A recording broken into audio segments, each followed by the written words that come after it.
Again, we're on a timer, so I'm going to go ahead and get started. Hello, everyone, and thank you, Kat, for that introduction. So yes, I'm Meena Khalili. I'm a designer and educator at the University of South Carolina School of Visual Art and Design in the U.S. So for me, it's 8 a.m., and I see a few other people it's also 8 a.m. for them. So I'll say good morning, but I know we're in all different time zones, which is actually one of the more interesting aspects of this time in our collective history. In this talk today, I'm going to be sharing some historical examples of creativity and crisis, as well as a few rules that I use in my own creative practice. So we're creating an uncertainty amid crisis, and the work is done between spare moments of caretaking full-time, changing sheets, holding children, fixing meals, through intermittent sleep when we can find it. This is creating in crisis, and these are extremes. The system forgot us a long time ago, and any room that we've made for complacency is closed in and collapsed. We are now all rebels. We fight daily for our lives, for the lives of those we love, and for our livelihood. We are creating an uncertainty. For many of us, the line between our lives and our studio practice is non-existent. Creating under duress under these intensely stressful circumstances is our new normal, even down to the logistics of where and how and what we create with. At this point, I'd like to briefly mention a few examples that have offered me some perspective during these particularly trying times. And this upcoming first example is not a comparison to our current situation. Rather, I look to it for inspiration as a compassionate story of wisdom and humanity. I was recently reminded of the book, I Never Saw Another Butterfly. This upcoming image is an image drawn by a child at the Terezin concentration camp. Albeit a show camp, the inmates there lived in a purgatory of terrifying conditions.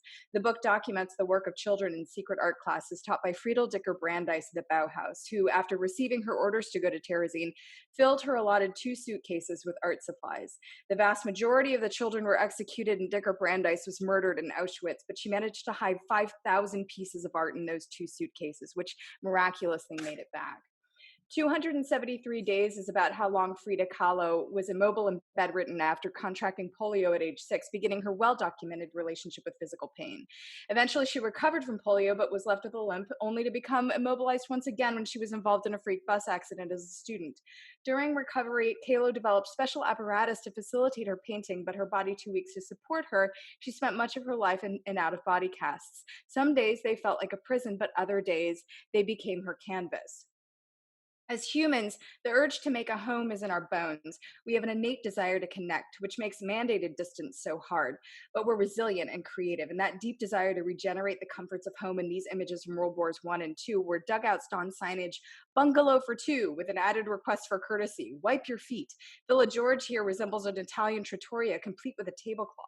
The care taken in the hand lettering provides some feeling of ownership over a chaotic situation. The branding of a place to connect in a moment, trumping even the threat of death and war. Marinetti's Unshackled work, The Futurist Manifesto, plunges the reader into his writings with a visual thrust paralleling the speed and ferocity of the industrial machine. His Words and Freedom were a radical form of writing based on the deconstruction and reconfiguration of words and sounds, fighting against convention. He was a reporter covering the First Balkan War when he witnessed the battle that inspired his sound poem, but his work being inspirational translation of typographic narrative, it is sobering to know he was a supporter of Mussolini and an anti-Semite. So now that I've gone over some historical examples of work, I'll turn our focus into my studio practice, where I utilize 4 rules. I put these rules into practice 6 years ago, but over the last couple of years, they begin to feel confining. I actually started to resent them, and in hindsight, I see now I was spoiled. I'm an educator, and I have a required research component to my job, so while I teach, I maintain a robust studio practice. 2 months ago, however, the landscape of teaching and working in the U.S. turned on its head, and I see now more than ever how these rules offer me stability. They're not rebellious against anyone in particular, except maybe me.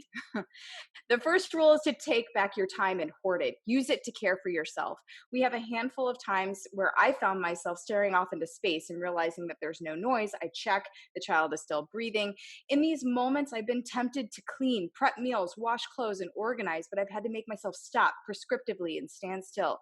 Breathe and stare. If all you have is 5 minutes to yourself, why not take them? This is your time. Don't give it away if you can use it for yourself. The next is to tell your story. We ache for each other and for human connection. Bringing the world into our rooms to watch one another is how we hold each other close now, with our eyes and ears. This might be the most important of all my rules, as it feeds into the belief that if it is good, give it away. Unlike our time, our stories themselves should not be hoarded. They serve to connect us to each other, supplicants against loneliness. They placate our inner demons to remind us we're part of a communal experience. Sharing our stories is a way to be felt by those within our reach, even if we can't feel each other's grasp.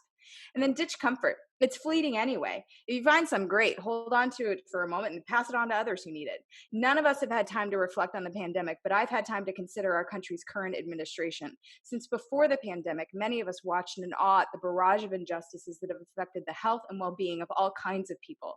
So many of us have been in a state of crisis for some time now, and with the pandemic as an added complication, comfort as we knew it has devolved.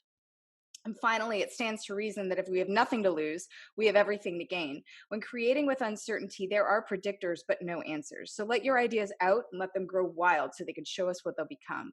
The hardest part is turning a deaf ear to naysayers, and sometimes the loudest of all negative voices comes from within, but if we don't create it, it will never be.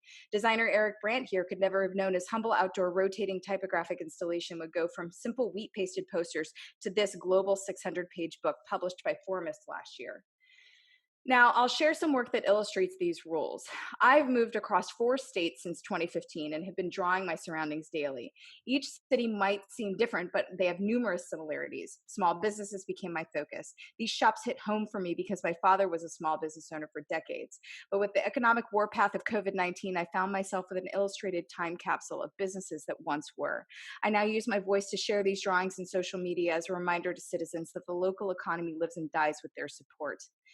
This is a project born from my own dualities as an Iranian-American. Up next.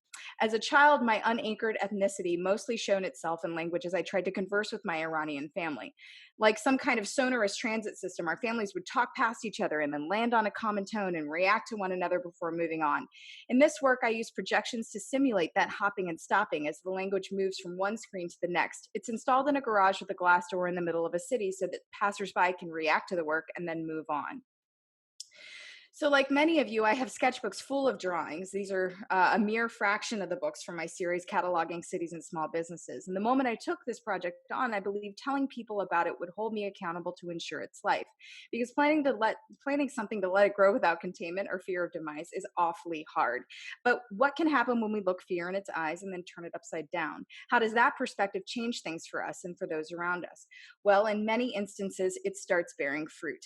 When I became pregnant, an entire world of information that no one wants to discuss was thrust upon me with zero pomp or circumstance. And I'm not talking about swollen ankles or cravings. I'm talking about gestational testing and needles and the veil of modesty being thrown out the window without so much as a please or thank you.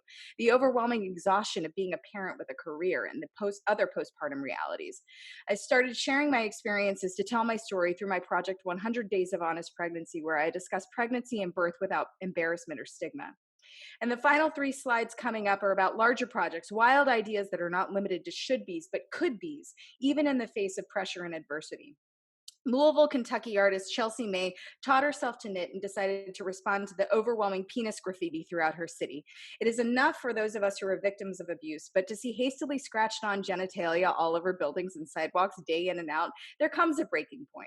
The Vulvas Over Louisville project is a quiet, delicate, and overtly rebellious outcry opposing violence against women.